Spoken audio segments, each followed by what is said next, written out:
Ассалаумағалейкум, құрметті алматылықтар. Мен Астанадан келіп отырмын.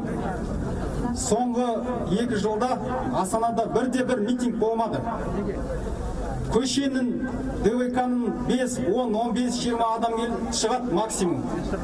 Өкінішке орай, бізде Астанада басқа қалаларда митингке шығуға рұқсат бермейді. Бүгін мен журналист ретінде келіп, саяси тұтқын ретінде келіп, осы Алматыда сіздердің алдыларыңызда сөйлеп отырғанымға рахмет айтамын. Осындай митингке қатысқаныма мен мақтаныш тұтамын. Сіздерге осындай 500 адам келгеніңізге рахмет. Не, қазір келе эфир болып отыр Фейсбукта. Қырғыздар қарап отыр бізді. Ағайындар, біз 500 қырғыз келіп сіздерге көмектесіп жіберейік деп жазды.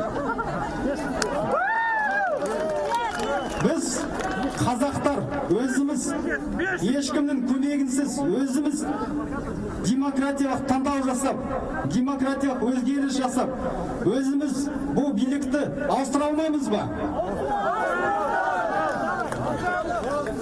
Мен бұл митингтің ұйымдастырушысына рахмет айтып, олардың идеяларын түсініп отырмын. Я, акиматтың ескерту бойынша не елбасыны, не оның көмекшісін жамандауға бүгін болмайды.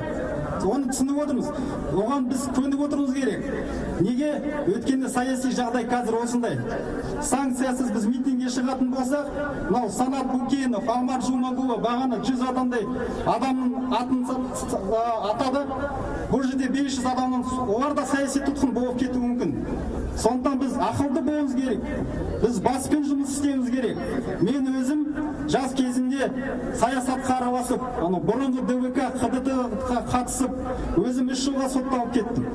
Жақындаған жер митингілерін қатысып, сылтаумен мошенник деп, алаяқ болып, тағы 2 жылға сотталып кеттім.